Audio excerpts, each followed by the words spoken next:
So now that the foreground's dry, I'm going to mix some colour for the trees. Starting off with a nice bright colour for the light side.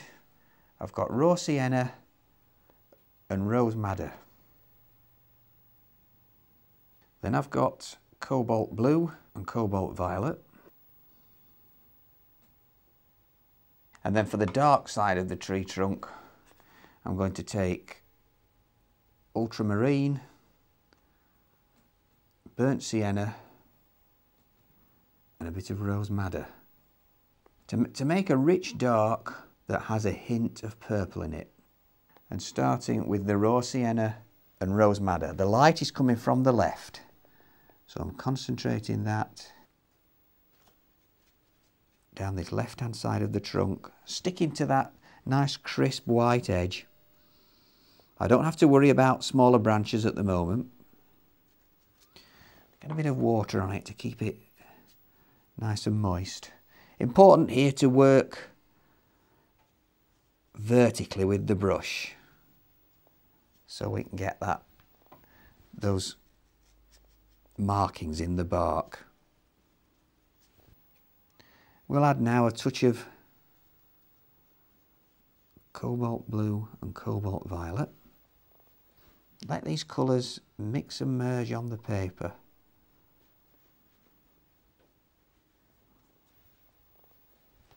A bit more of the raw sienna and rose madder.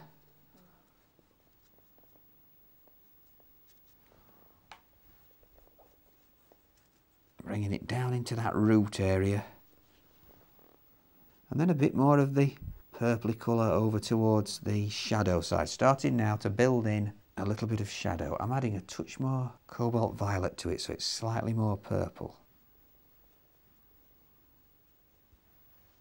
A little hint of green in there, a little bit of orioline and cobalt blue. Because you always get a little bit of moss or lichen on tree trunks. And now for the rich dark. This is the mixture of burnt sienna, ultramarine and a bit of rose madder. And focus this really over towards the right hand side, keeping the edge of the tree a little bit rough and uneven. That helps to give the impression that it's bark. I'm breaking up the marks as well so that you get like streaks of lighter colour amongst the dark. Getting this nice rich dark mixture very much over to the right hand side.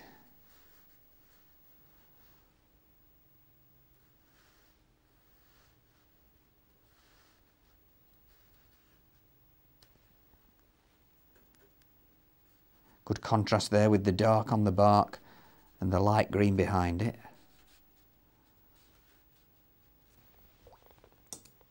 Let's get a little bit more now of the rose madder and raw sienna on a smaller brush, a number 6.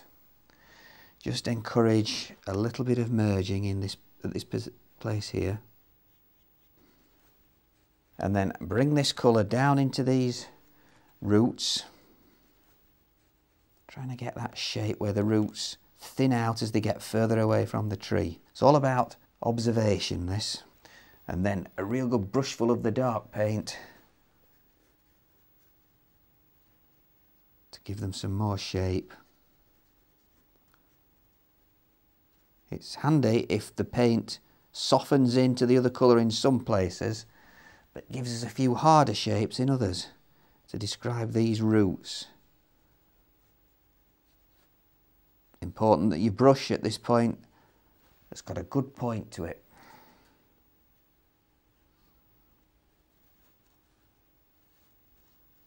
Really tailing them off. There'll be a bit more work on those to do when we put the foreground in.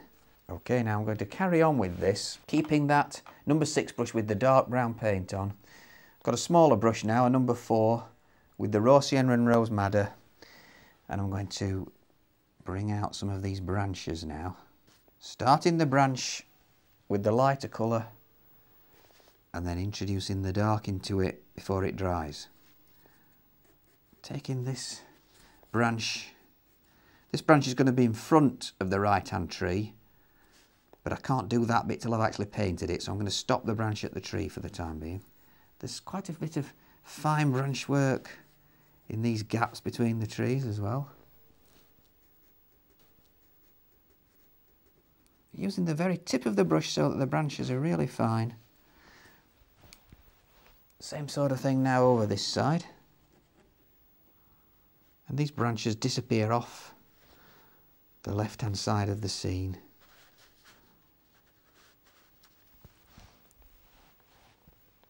And I'm just going back now with a good brush full of the dark brown paint. There's a few more bits of detail, the ridges in the bark in this dark colour. Number 4 brush, which has got a good point to it.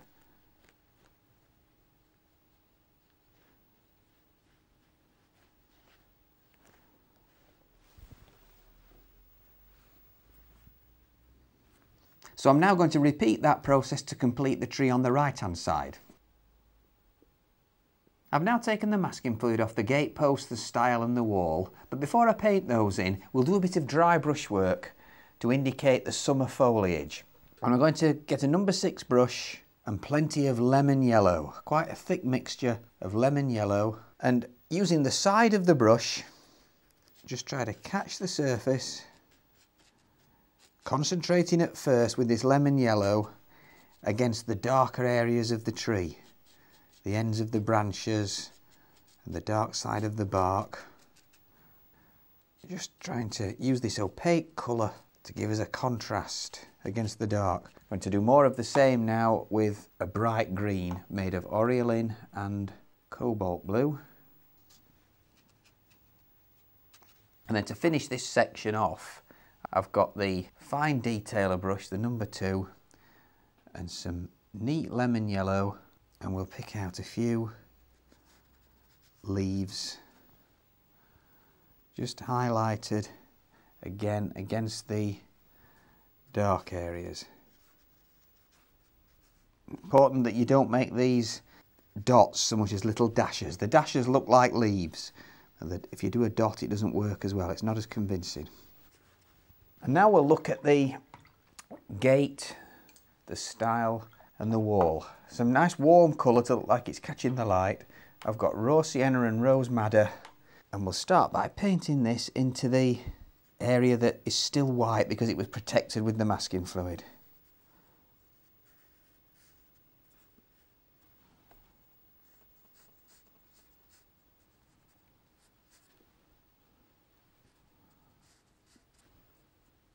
I'm going to try and leave at the very top of the wall a tiny glimpse of clean white paper, just to look like it's catching the light.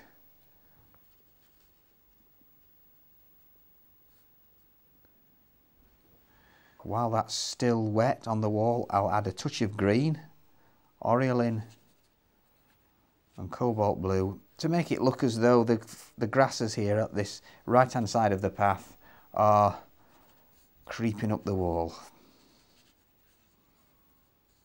Bringing this right down to define the right hand edge of the path. And then I've got some of that dark green I mixed earlier on with viridian, ultramarine and burnt sienna, and we'll put a touch of that at this bottom right hand corner, just floated in.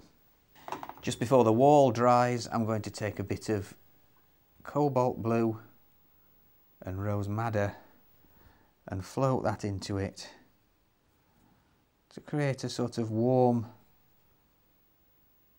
grey on the paper. A touch into that post as well, and into the gate. And to create a bit of texture on it, I'm going to get a bit of kitchen roll and just do a little bit of dabbing just to create a bit of texture on the paper.